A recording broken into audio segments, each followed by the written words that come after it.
Hello, everybody, and welcome to episode number 6 of Confessions of a Market Maker.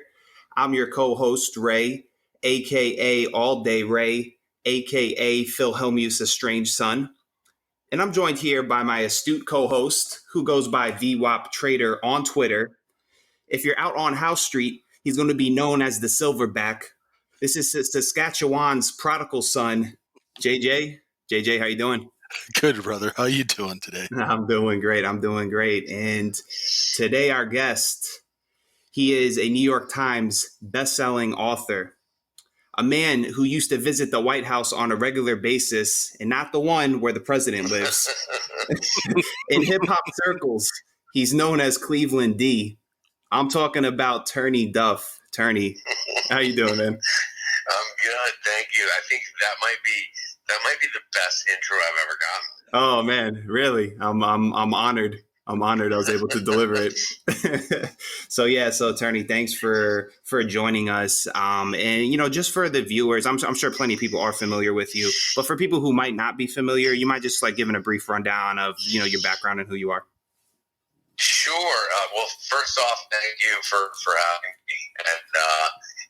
And without giving my story away, I worked on Wall Street for 15 years, which are arguably the 15 most dramatic years in the history of finance. Kind of entered the business not knowing anything and left, 15 years later. And since then, I've, wrote my first memoir, ghostwritten a couple of other books, worked on TV show Billions, was in front of the camera for a TV show at CNBC called The Filthy Rich Guide. I was writing for them for 3 or 4 years, and I'm just now a single father, with a 13-year-old daughter, and making commitment as a writer. Yeah, excellent. So a little bit different from your days on the street, and Yes. and so Turney, since leaving Wall Street, I mean, do you still pay attention to the markets? Do you retail trade at all? Not a ton. My money is with a financial manager, and we talk, shop maybe 3-4 times a year, unless, something's happening. But my trades really from, everyday life. So, I'll just give you an example. Zero fundamental analysis. My daughter, I think she was 8 at the time, begged me for $150 Fitbit, for a week. And then I was like, finally, all right, fine, I'll buy you the Fitbit. And so she wore it for about 3 or 4 days. And she took it off and forgot about it. And a week later, I was like, this is a huge short, So, and I'm sitting there staring at screens trying to make money. But when the universe or the world tells me that there's a trade there, I'll take the opportunity. Okay.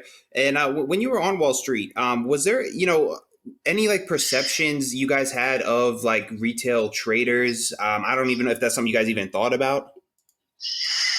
No, I mean we did, but it was more we kind of considered it, because I was Morgan Stanley for 5 years, and then three different hedge funds, and we kind of saw it as we were trading with ski masks on, and we were taking advantage of the retail flow, right. And we kind of felt like that retail investors were early or late, but never on time. Right, exactly. They usually are, and that's something JJ's even really talked about a lot. Is just I just think there's a perception of retail traders just not knowing what they're doing, getting abused by people on the other side, and that's just that's what we're really trying to bring awareness to people about, so they know the odds they're really stacked up against. Right, but I guess this you sort of. I'm sorry, Turney, you broke up a little bit. I'm sorry. When you say retail investor, two different, things come into my head. It's like either the guy who is just doing it on his own, but he's trading a book, right, a portfolio. Mm-hmm. But then, there's the guys that I knew who were at certain shops, and they couldn't even really hold positions overnight. And it was just like, I don't even know what you're doing. Like, you're trading for pennies all day, and then at the end of every night, you got to be flat. Like, I'm sure there's plenty of people who are making money that way, but I think for my skill set, I would be more apt to, trade, even if it was a small amount of money, trade like a portfolio rather than just trying to, chop it up every day. Mm-hmm, mm-hmm. Yeah, I mean, so from your point of view, I mean, would you have any advice for someone who is, like myself, like JJ currently is, like our listeners who are trying to profitably trade in the market? Yeah, I mean, it's a tough gig, right? And so, one of the things that I did right was I really tried to kind of observe everyone and everything around me, and like just to give you an example, like one of my at my hedge fund Argus, I had this biotech analyst who she was great, she had great information, and she would her tolerance for pain was kind of like my buy signal, so she'd come running out to my desk and be like, we have to sell Biogen, it's going down every day, we have to sell it, and I'd be like, has anything changed fundamentally? And she's like, no, but it keeps going down, we have to sell it. And she would end up walking away from my desk, and I would buy more because I knew trading with her that like her tolerance for pain was a buy signal. And so I was able to kind of observe the people around me and sort of what their tells are similar to poker, and kind of sometimes craft trades. But, very often, like I was at a healthcare hedge fund for a number of years, and sometimes trades or ideas would come across my desk that weren't healthcare, and I couldn't trade them, right? But I still wanted to leverage them, and so I would try to make other people money, or I would use good information as much as I could, even if it wasn't a trade in the market. I was using it to either improve a relationship or start a new relationship, because we're in a favor economy, right? And so the best way to get a favor is to do someone a favor first. And so at the end of every day, whether you're retail guy or at a mutual fund or at a hedge fund, every day there's a quantitative number that you can look at and say, okay, was it a good day or was it a bad day? And it's pretty black and white, right? Mm-hmm. But the other thing that is just as important is a qualitative day. Did I improve relationships? Did I learn something new? Or, that is, and it isn't. And so that was something that I continually, tried to focus on, was the qualitative of versus just the quantitative. Sorry, I feel like I'm rambling a little bit, so I don't know if I'm getting off course. Yeah, no, I thought that was good. I thought it's a real unique, perspective and approach you took to it. And I'm gonna ask one more question, and now I'll kick it off to JJ. So Turney, I remember you saying in your book that like one of your strong suits to trading was that you were able to detach yourself from emotion, correct? Yes. Now, where did because obviously for obvious reasons that's very important and obviously applicable for myself too in poker. Like, where did you learn this skill? I mean, I wish I think some of it was just sort of innate, but also I've kind of have suffered with depression and dysphonia a little bit, so I think that might have also helped me. But I'll give you a trick that worked brilliantly for me, and I made. Did we lose him? Around any of the hedge funds I was at, like on a Friday lazy afternoon, right? And I would talk to all the analysts and just be bullshitting with our feet up. And they were very bold on a Friday, slow Friday in August, right? Mm-hmm. And they would say stuff, and they'd be like, oh, if Apple ever got to this level, I'd back up the truck, right? So I would go back to my desk and I would write that down on a little Post-it. And so, like, I used to listen to people when I knew they weren't looking at the screens or wasn't scary or wasn't, like, super exciting. And if I believed what they said, I would write it down on a Post-it note, right? And I would just keep it there. And then, let's fast forward, let's say 3 or 4 weeks, and Apple's down, $50 or whatever. I'd walk into that analyst's office and I said, hey, man, you said if Apple ever reaches this level, you'd back up the truck. And he'd be like, well, yeah, and I'm like, anything fundamentally changed? And he'd be like, no, but I mean, it keeps going down. And I'm like, dude, you said, and I would have a battle with him. And then if you wouldn't agree to buy any, I'd be like, screw it, I'm buying it for myself. And so by talking to people when there's zero emotion and being able to identify, like, smart calls or, like, perceptions, and then using that when it happens, has always been a moneymaker, because that analyst was right when he was casually talking on a Friday afternoon, but when he's looking at a down 50 and he's panicking, he doesn't want to buy a share. Right. Yeah, no, good stuff. Great stuff. Great advice. So yeah, I'll kick over to you, JJ. Thanks, Ray. Turney, great to hear your voice again. You and I met Thank you. 20 years ago on a very how shall I say, drunken night in New York with a bunch of the boys from Night. If any of you guys are listening, miss you guys. Definitely miss you. We definitely miss you, Night Capital. It was great, actually, because I went through, I fed those guys order flow, but penny stock order flow from Canada for U.S. promoters. And so I went through the ups and downs, but completely different than you. And when I read your book, it was like, oh my God, somebody finally gets the emotions that I'm going through. And well, it's an amazing thing.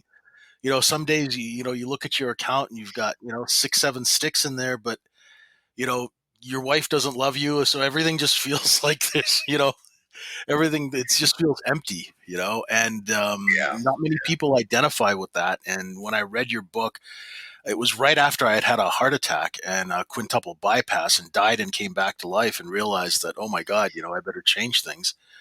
And it was really, really inspiring because you really laid your soul bare in the thing, and it just, the honesty of it and the brutal honesty, because in our business, everybody, sugarcoats things, makes it look like they're a hero when they're not. And you're one of the only guys who came out and said, hey, look, this is me. This is where I fell. And I really, really appreciate that. And I look up to you quite a bit for doing that.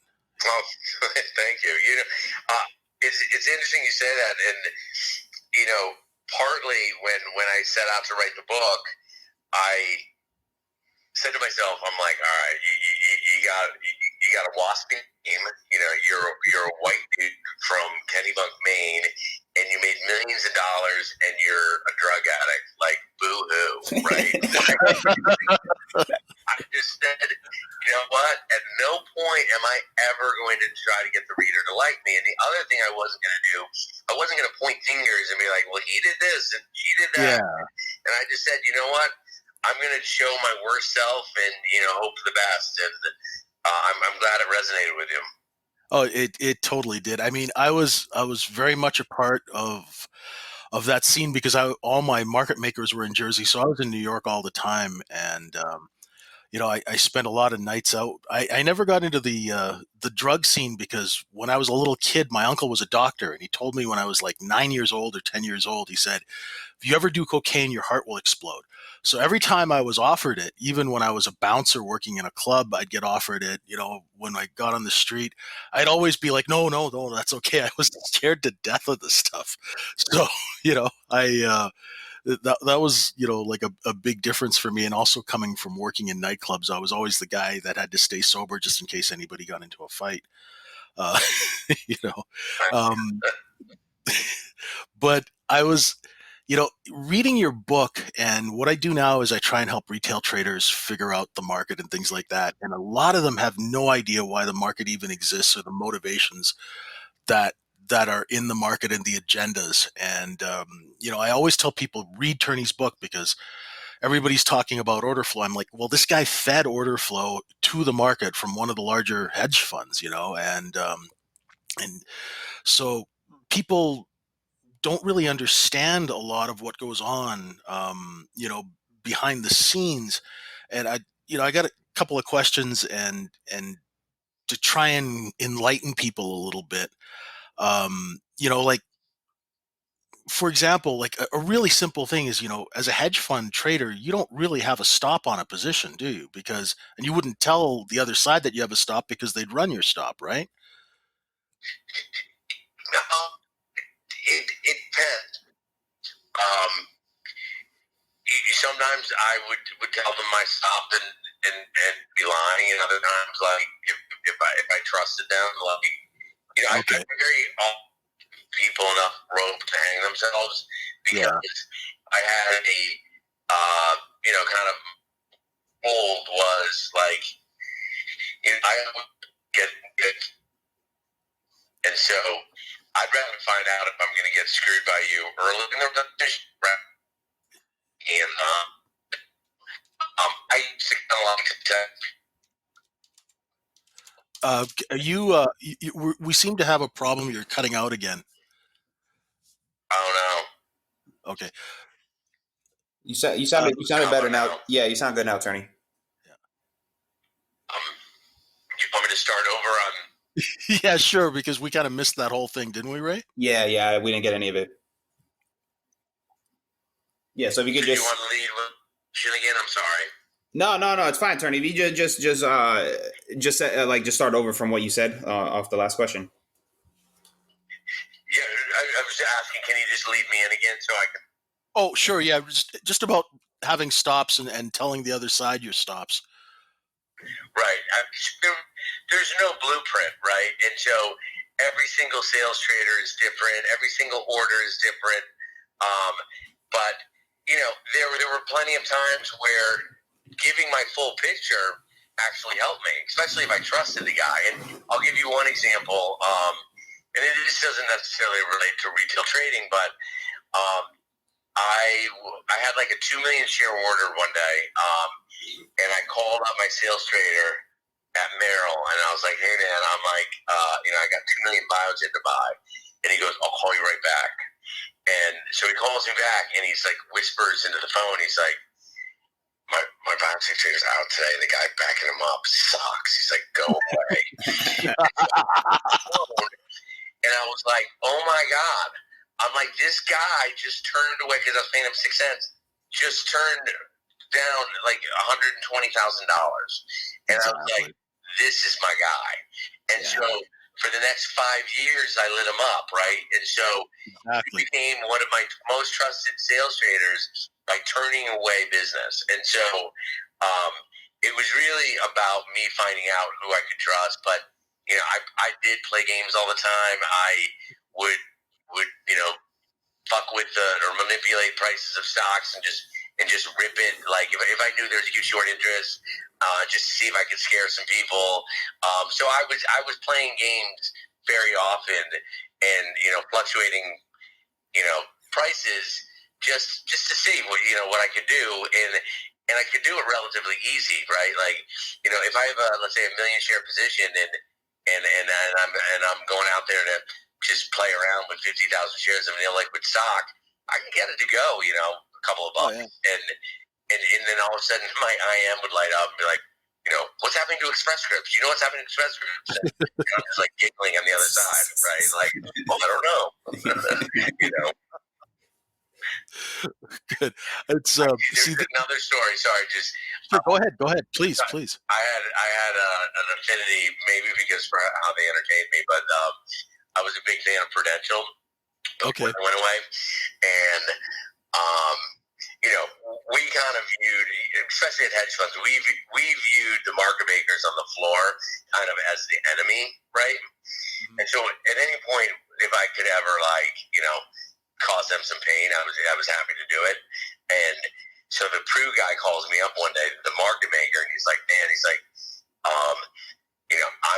I forget, I think he was like, I'm long, 50,000 shares of XYZ, and the market maker knows it, and he's totally screwing me, and he's just bringing the price down. And so I just went in and I put like maybe a half bid of 50 cents below the market, and I put a bid in for like 500,000 shares on the machine, and then all of a sudden, picked up, and my buddy from Prudential was able to get out of the stock. So that shit happens all the time. Yeah, we used to do that in our smaller world. So yeah, that's pretty cool. It's good. It's really refreshing to have somebody talk about this stuff, because the retail side of it, and I'm learning, they really have no access to this type of information. Right. Because I'll be trying to explain to people, when you work on a fund or you work on a desk, you don't just go in and buy a huge position. I remember you talking about how you would, amass a position in thinly traded companies. Maybe you want to like give a little glance into how you would do that. Well, I mean, it really only benefited me one day of the year, and that would be the last day of the year. That's when it would really benefit me to do that. There were times when, whether it was month end, just like, sort of window dressing, or, if I wanted to like cause some pain and, maybe create a short squeeze. But, when a stock is trading, let's say a couple of 100,000 shares, a day, typically we would say it trades by appointment, right? And so, if I had a massive position that we've accumulated, let's say over months, I could really wreak havoc with, 50, 100,000 shares and really make the stock go where I want to. But what I talk about in the book is, at a hedge fund, you get paid 20% of the profits. And you also take a fee, but you get 20% of the profits.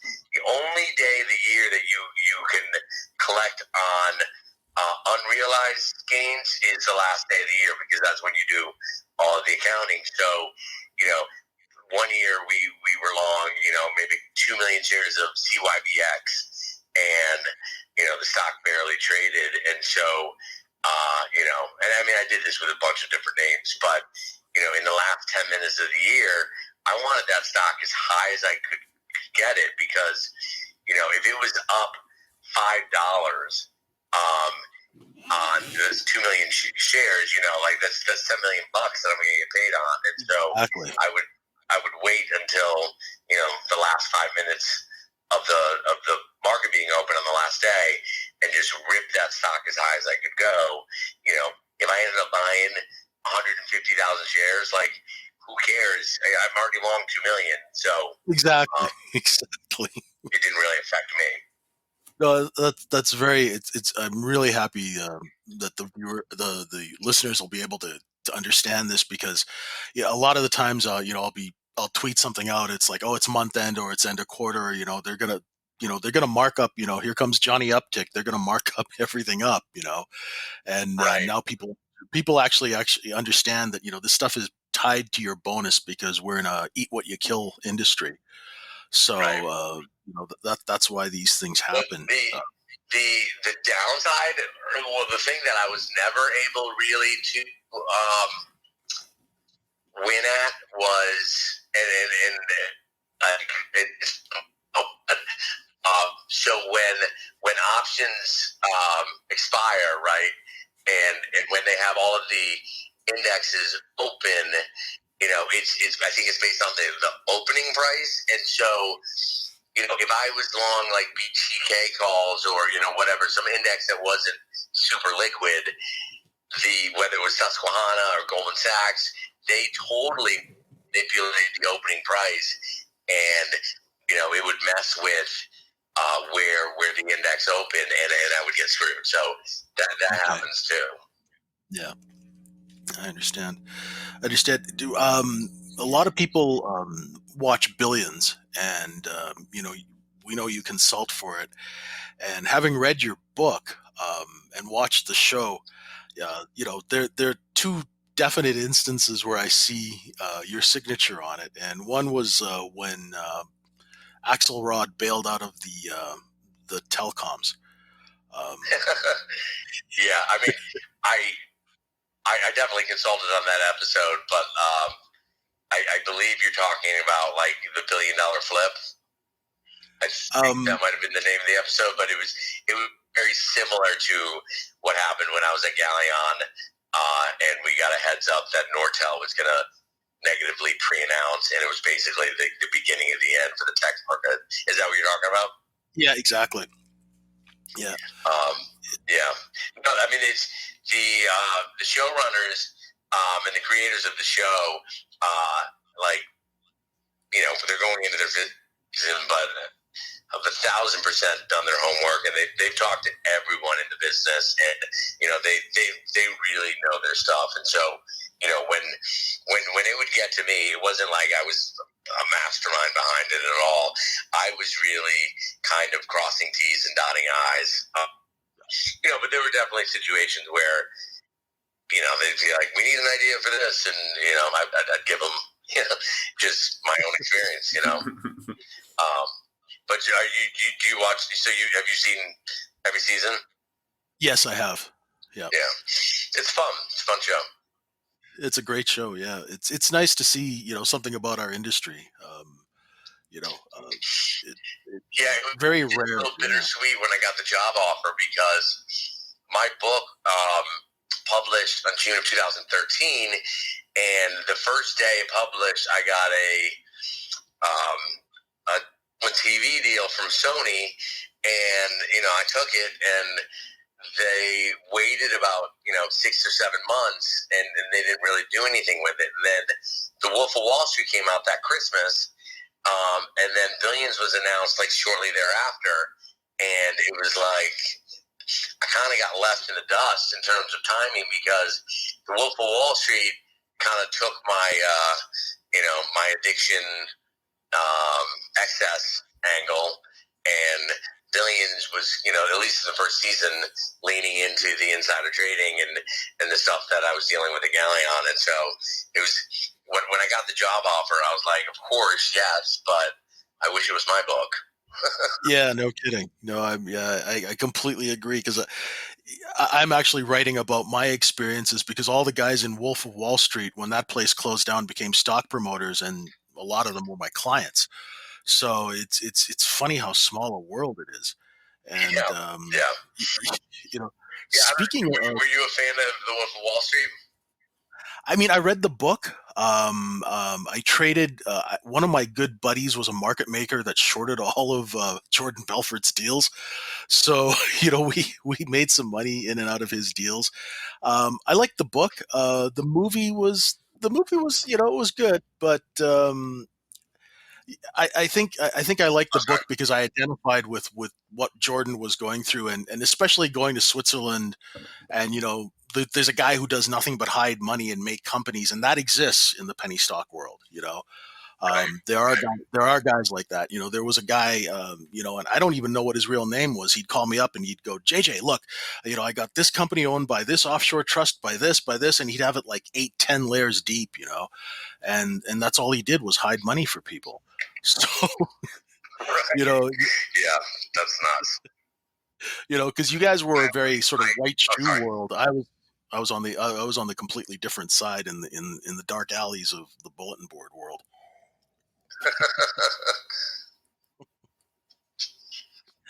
And Ray, I don't know if there's I don't want to monopolize, but there's another couple of questions like the whisper guy in your book, who'd call and say, now people really don't know that actually exists. Yeah, It's not talked about. I talk about it in the book, and I was pretty new at the Galleon Group. For people who don't know, my former boss, Roger Arando, got sentenced to the largest sentencing in the history of Wall Street for insider trading, and I got sentenced 11 years. But when I first got there, it was pretty much just like make money, right? Like that was my only instruction. And one day a bunch of people were out of the office, and the phone rang, and so I picked it up. I'm like, Galleon, and the guy was like, is Raj there? I was like, no. I was like, is Gary there? And I'm like, I could barely hear him. I'm like, no. and he's like, Jeffrey's going to upgrade Amazon in 6 minutes. Click. And I was like, wait, what? Like, who is it? And he was already gone. And I'm looking around. There's no one on the desk. And so I didn't know what to do. And so I was like, looking at Amazon stock. And I was like, okay. I'm like, if I don't buy it, this guy, Mr. Whisper, he's going to call up my bosses and, looking for a high five or pat on the back if the stock goes up. Yeah. And I'm like, if I do buy it, like, isn't that illegal? And I'm like, I didn't know what to do. So I was sitting there for a while, and, the minutes were ticking by. And so I was like, screw it. I'm going to buy 100,000 shares. Literally at the 6-minute mark, my Jeffries light, rings, and I pick it up, and the guy's like, hey, we're upgrading Amazon. I was like, I know, I didn't say that to him, but yeah, I hang up, and the stock, this is back in like 2000 or something, so the stock, was very volatile, but literally ripped 6 points in like a minute, or 5 points in a minute, and I made $500,000, right? And I'm sitting there, and I was like, if I got a call, I'd be a great trader. And that's kind of how I first learned, like, that's how the game was played, or at least that's how I thought the game was played. And until all of the arrests and all the perp walks and everything, it was like that. It was the Wild West. And it's interesting, the more the arrests that they've had, and the more sort of press and legal scrutiny, they've almost made it easier in some ways to insider trade, because I guess the rule is the tippee needs to be rewarded, and so, like, that's easy to set up where somebody just knows they're going to get a reward later. But sorry, I don't want to go in the weeds on this, but that's okay, because most people don't know about this stuff. Yeah, so I mean, it's when you really go get deep into it, it's pretty hard to prove insider trading. So I mean, some of it's very, but I sometimes would have a guy call me up and say, because of a rebalance, I've got 27 million Immunex to buy on the close, right? So it's like, okay, if you can't make money off that, off that call, I buy a million shares at 330, and at 350, the stock, ended up going up like 2 points, and I made my money. But there was a time where I could tell you what was going to be on the barons, on Friday, and I would have people who, let's say, knew what the results of an FDA trial were going to be, and it got to the point where it was pretty dicey, but we never felt like we were keen, dressed up as a janitor, stealing files from a law. And I was never meeting people on the street corner and giving them bags of money. It was like one level down from there. But it was just get information. That's the only thing that mattered. And it cleaned up a little bit, once Raj got arrested and other people started going down. But from my friends who are still in the business, it's information is still freely passed around, to get an edge. Yeah. No, I can definitely see that. I mean, the street's been the same for 300 years. I don't think it's going to change. Right. I mean, a lot of people, I get contacted by a lot of like retail traders, because I went to the retail side now, and trying to help people, learn, okay, there is a motivation behind what we do. And our deal is to sell you stock that we got a lot cheaper at a much higher price for as long as we can, and you're our exit strategy, right? And so in that game, there's so many other sub games that are played and agendas between funds and things like that. And it's really refreshing to have someone who will come out and tell people, hey, this is what's going on now. I don't want to make it sound like everything's bad and a scam. There is a reason why the market exists, and just for people out there, because a lot of people will message me and go, "Oh, it's all a scam," but there is a reason why it exists, and that is to raise money for companies so they can expand their businesses, etc., and give investors an exit. But Right. also remember, folks, that in a game where there are hundreds of millions or billions of dollars, it will bring out certain parts of human nature. So Yes, totally. I mean, whenever an industry is solely predicated on making money, like there's going to be some bad apples. oh yeah, I mean, you guys, I dealt with guys. I mean, I was a bouncer and I met drug dealers that were actually nicer than some of the promoters that I worked with. Like guys who would make $7 million a week and then stiff the guy who's painting his fence like $500. Right, right, Just stuff like that. So it's a very different sort of game, and right. Well, I think also part of what you're doing, and obviously infinitely more than I do, but it's also like knowing the game, right? Like don't try to play a game that or get on a field that I don't want to say not qualified for, but like when I was sitting at a $1 billion hedge fund, I had expert networks. Like I could call the the the biggest doctors in the country, and I had unlimited capital, and I had unlimited one-on-ones from all the healthcare conferences. Like you can't win that game. So it's like figure out the game that you can win. So I'm not saying you shouldn't trade, but it's know your strengths and know your opportunities rather than trying to trade like someone who's at $1 billion hedge fund. If that makes sense. no, that makes perfect sense, because I went from having inventories, or having you could, if you had a bad trade, you could get one of your market makers to put it up for you because you give them so much order flow. Yep. Things like when you're trading, and then also when you're at a fund or on a trade desk, you're sitting next to some really smart people. But when you're retail trading at home, in your office by yourself, it's just you and your demons. And and that's one thing I found as a retail trader, and I trade in the day time frame, is that it really, one thing is learning the market, but the other thing is learning yourself. Like all your demons come out, and that is something that I was quite fascinated to see how that would how that came about in me. Um, Yeah, no, that's great advice. And the other thing that I would say, like, um, I think one of the most important things to be successful is, and this is going to sound so stupid coming out, but like know the market, right? Because like I had friends who were just like phenomenal at technical analysis, right?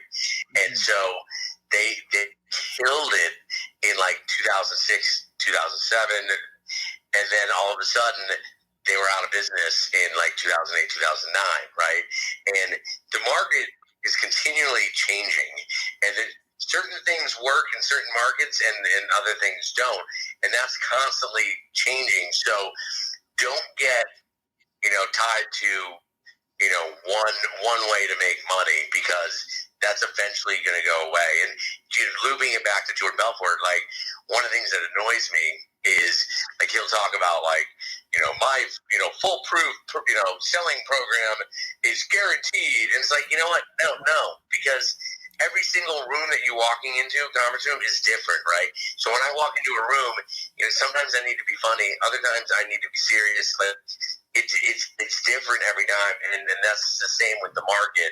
Like, don't come up with one plan on how to make money and think that it's going to continually to work. So knowing what market you're in is half of the battle. that makes a lot of sense. Thank you for that. Sure. I think that sheds a lot of light, and on what we're trying to do here.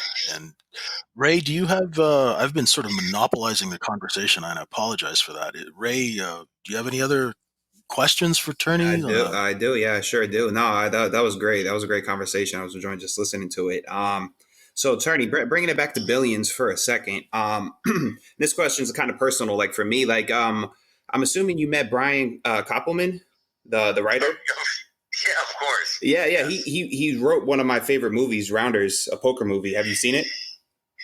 Yes, definitely. We've talked about it a lot, and not to get too far off track, but I think one of the first questions I asked him was, very often people like narration in movies for whatever reason, and then I asked him why they made that creative choice, and he just said, when you're dealing with poker, you have to be in the mind of the character, right? You can't get it out there, and so it worked. But yeah, that was him and his partner Dave Levine. That was their first movie.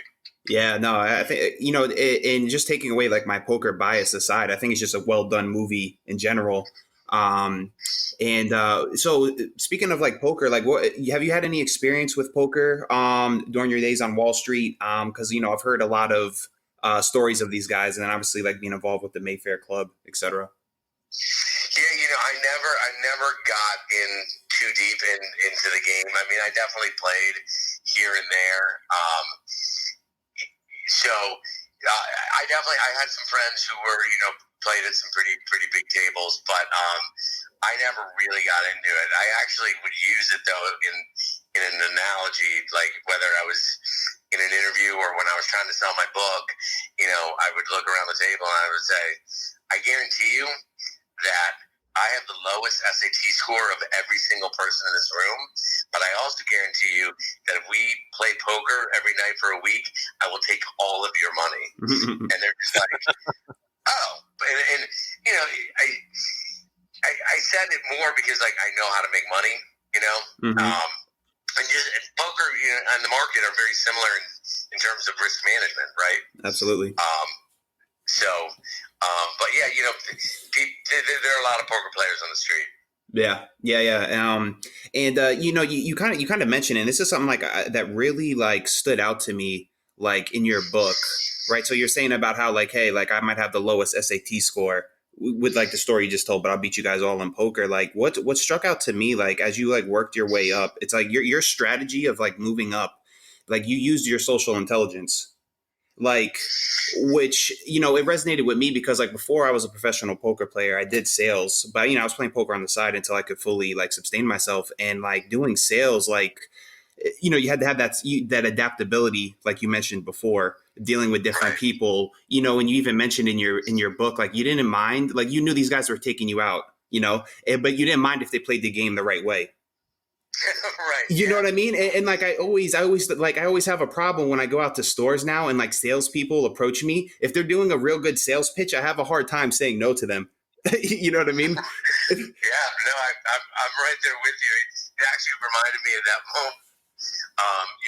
Have you guys seen Boiler Room? Yes. Giovanni Ribisi, when he gets the call from the newspaper trying to sell him on buying a subscription. And exactly. Like he pants him, and he basically gets. He cut out. I would be, just like flabbergasted that sometimes, like, let's say we would be in, we'd be in the office and we'd be having a bad day. We'd be like down, 6 or 7 million, and I'd watch like one of my coworkers walk over to the boss and be like, hey, can I have Friday off? And I'm just like, what are you, an asshole? I'm like, it's like timing is just as important, even not talking about stocks, right? Like, what you ask, how you ask, like, is just as important. And it's like, I was just kind of couldn't believe that some people didn't have that basic, understanding of like, hey, we're down $6 million. You might not want to ask for Friday off, right? Maybe wait till tomorrow when we're up, But, you know, I tell people all the time, you know, if you're asking a favor, like when you ask and how you ask is just as important as what you ask. And, you know, it's simple. And I've talked about it in a couple of my speeches, but, you know, there's something EQ versus IQ. And I don't know what my IQ is, but I think my EQ is higher, and EQ is something that you can improve, and it's just emotional quotient. You know, it's the ability to walk into a room and read it, or just sort of understand other people's emotions. Because if you see someone coming in hot, like that's gonna change how I diffuse the situation. Yeah. And some people just, I guess they don't have that gene, but. You know, if people like Google search EQ, it's something that you can work on and improve. Yeah, no, I think it's a very like underrated skill. I think a lot of times people don't even like think that's a thing, like social intelligence. Like, what's that? But it's a I think, highly important skill, and you came across as just like understanding it fully. And I guess it was something just kind of like innate to you, I guess. Yeah, I think so. Like, I'll give you one, you know, a little story. But so I got my first job at Morgan Stanley, and about a month after I, you know, was working there, I had this list. It was all handwritten, and I had met maybe I'm going to say like 25 people at 10 different firms. Of trying to get a job, and they all said no, right? And so I went into the conference room after work, and I called them all up, and I'd be like, "Hey, Mike, it's Turney," and you know, Mike would be at Lehman. And he's like, "Hey, man," he's like, "I'm so sorry." He's like, "I still haven't heard anything. We don't have a job." I'm like, No. I'm like, "I just want to let you know, I got a job at Morgan Stanley. I'm in private client services. You know, I'm studying for my Series 7, but I just wanted to thank you, you know, for trying to help me and everything." And of the 25 calls, I would say 15 of them were pretty warm, and I waited 6, 9, 12 months. I called, you know, the people who were receptive, and I updated them and let them know. And what happened was 5 years later, when I was going over to the Galleon Group, I had 5 relationships of people who were now heads of trading desks who were going to bat for me, and you know, like basically do anything for me because they had a vested interest in my career. Mm-hmm. And I didn't plot all of that out, right? But for whatever reason, as a 24-year-old, you know, as part gratitude and part maybe humility, I knew that I should thank all of the people, you know, that tried to help me. And so it was the jobs that I didn't get that ended up catapulting my career 5 years later. Yeah, no, it's incredible. I think like really anybody can use this skill, and I mean, helping in like any type of workplace really would. Right. The other thing that I would add to that, though, which I think is, and I don't have like a formula, or I can't tell you the exact science behind it, but helping people who are below you infinitely changed my career. And the thing was, like, I didn't know who was going to, you know, their career was going to skyrocket and could turn around and help me someday. And I helped guys who, once I helped them, I never heard from them again, right? But I didn't try to predict it. But for whatever reason, when you kind of try to people who are either at your level or, you know, a step behind you, it infinitely, you know, helped my career. So I think that's a huge part of it also. Yeah. Interesting observation. So Turney, so discuss the process of writing a book and like the difficulty of doing that versus trading on Wall Street. You know,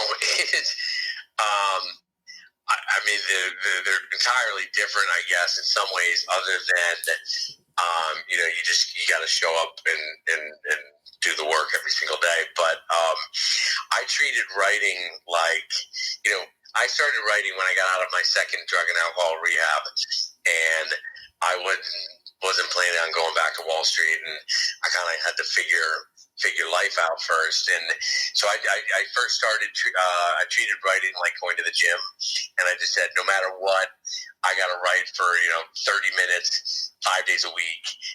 And some days I would end up writing for 2 hours, and other days right at the 30-minute mark, I'd be done. But it is a different skill set. I had to read a lot. I had to kind of learn the history, not the history, but I would read books about writing. I would read books that that interested in me, and I just tried to educate myself as much as I could. And I found mentors above me. I eventually found people who were just starting out, and I was like a year or two ahead of them. And I would try to help them. But I got into that, I guess you would say, that sort of network, and I met as many people who were doing what I wanted to do, or fringe, whether they were publishing or they were an agent or whatever. So there were similarities in how I attacked it.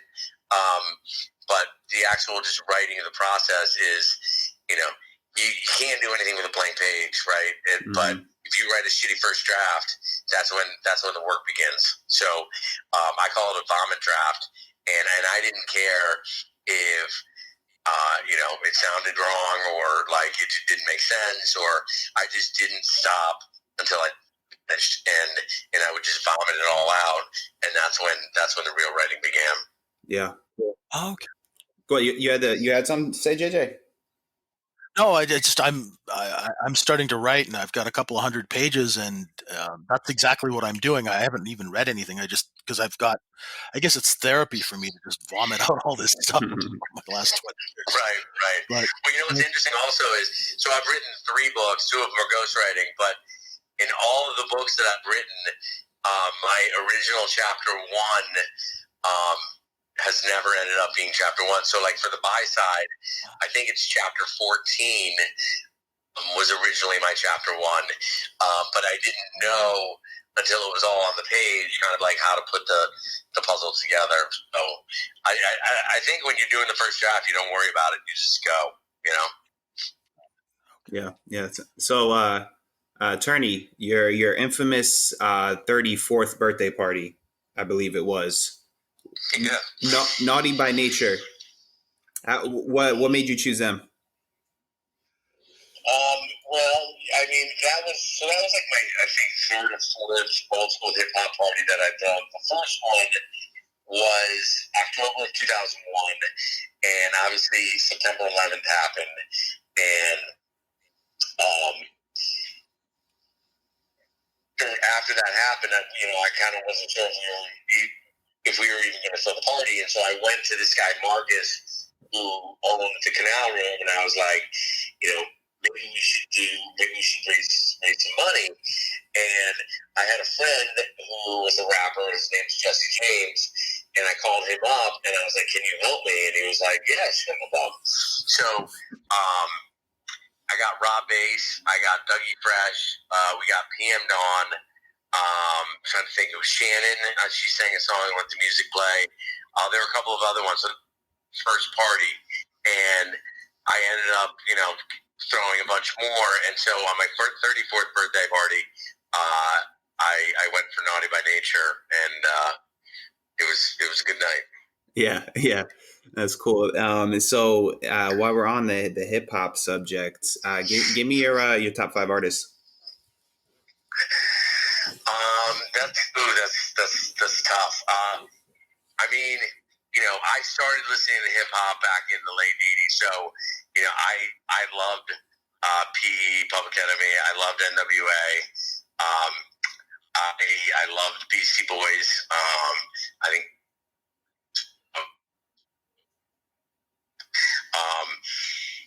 And I feel like this is a cop out because it's like so. I guess expected, but I love Biggie and I love Tupac. So I mean, I feel like it's a boring answer, but it's the truth. Yeah. Nah, both great. How about Wu-Tang? Fan of Wu-Tang at all? Any of them? Yeah. But I mean, they didn't. I mean, yes, I like Wu-Tang, but I would. I'm sorry, Turney, you still there? Yes. Oh, Sorry, okay. can So you not hear me? yeah, we just lost you for a second. Yeah, you said you I'm sorry. what were we just talking about? Oh yeah, Wu-Tang. So you're saying you like them, but Yeah, I mean Wu-Tang, like they were fine, but uh, I didn't go nuts. But I gotta say, and I'm just as guilty. But I used to kind of laugh at, you know, I I'd be at a hedge fund, and whether I got tickets to Eminem or whatever, and it would just be kind of I kind of felt like I'm like, this is kind of like missing the point, but being at the box, in a box seat with endless white people at an Eminem concert or another concert, I was just like, something wrong with this, yeah. you know.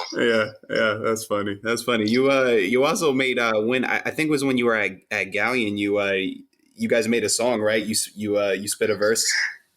I did. When the fans we want this tape to be released. Turney, when are we gonna get this? You can actually, I released it on, because we sampled Shirley Temple's Good Ship Lollipop, right? Because at Galleon, we were called the Good Ship. And so we wrote a song, or I wrote a song with Jesse James called the Good Ship Galleon. And we recorded it. And I don't know what it is, like 4 or 6 bar, but I just said, hit me, bid me, I need liquidity. Sorry, I'm hot. I'm a Galleon where it all connects. Healthcare and biotech. Yeah. So, but the thing about that song was, so thinking like 2000 or whatever, we made it in 2000. Then I ended up going to rehab in October of 2009, and my former boss got arrested, and I woke up and it was like front page cover of the New York Post, and it's like, hedge fund hip hop, Cleveland D, Jesse D. I was like, I gotta go down. Like, oh, that's now. great. That's great. That's funny. Yeah. Oh man, that's funny. I got all right. I got like 2 more questions, Turney, and then we'll wrap this up. You said you were voted all conference in football in high school. I'm a huge football fan. What position did you play? I don't think you ever said that in the book. So I was in high school. I was a running back and a cornerback, and I was 5'8", 140 pounds, but I wow. 40. And I ended up going to prep school for a year at a place called New Hampton Prep. And I don't want to give away too much because it's the project I'm working on right now. But in my 5th game, I was lined up against number 29 from Kent Hill, and he did like a little 10-yard like button hook, and the ball was thrown. It was kind of overthrown. He jumped up as high as he could, and I ended up just laying the kid out. And I turned around, and number 29 was in convulsions, and the next. The medics came onto the field and put him onto a gurney and put him in the ambulance, and it drove off. And the next play, 11 guys from their team were literally trying to kill me. And I was like lying there like in the snow angel position, and the refs blow the whistle, and I get up, and next play, same thing, sweep my side, 11 guys trying to kill me. And so the coaches are like, Duff, get out. So I run off the sidelines, and I'm standing there 5 feet away from me as my head coach. And I take my helmet off, I turn to my side, and my coach says, he's talking to an assistant coach, and he says, he has a separated vertebrae, he's paralyzed. And so I finished the season, but then that's when I decided not to play football anymore. Wow, that took a serious turn. Well, so you said you're working on like a project kind of like involving this story. It's a story because it's a 30-year story. I didn't get into any of it during the Buyside, and I've got a 100-page book proposal, but I'm actually considering going straight to whether it's a podcast or like an audiobook / podcast. So I'm trying to figure out what I'm going to do with it right now. Yeah, cool. Well, yeah, good luck with that. I mean, we definitely be looking forward to listening to that. Definitely. Yeah. Well, one more question too. I was curious about this when I was reading the book, right? And hopefully I read it right. And like you said, you watched Sex in the City on a weekly basis. I'm like, how was? Tell me about that. What? Like, Well, it's part. See, this is where you fail, right? uh-huh. It's part of the social game, right? Okay. So when I was at the bar and I was talking a bunch of females, I knew what Carrie Bradshaw did last weekend, and you didn't. Oh And so God. I was much more interesting to talk to. Turney, you're next level, man. Turney, you are next level, man. That is Definitely next that's level. inspirational. That's I guess nowadays you could just read the blog real quick and pretend you knew it, but I that's guess. great. That's great. I think I'll end my questioning on that. JJ, you got anything else for our man? No questions. I just want to say it was a real pleasure having you on the podcast, and it really, really nice to talk to you. Your book helped me through a lot of dark times, and I really appreciate that. thank you Let's for saying that. definitely, And thank you for having me too. let's not wait 20 years before we talk again. Sounds. Yeah. So thanks. Thanks again, Turney, for coming on with us. And then if people out there, you haven't read his book, go get that. I recommend it. And I'm not saying that just because he's on this show. I mean, it's a great story from all angles, of like highs and lows. And we lost Turney on the phone anyway. So yeah, go out there, buy his book, follow him on Twitter. And also, if you guys enjoy our podcast, me and JJ would greatly appreciate if you guys would rate and review on whatever platform you guys are listening to. I got Turney back here on the phone. Yeah, I was Sorry about that. No, it's all good. I was just telling them to go buy your book, follow you on Twitter.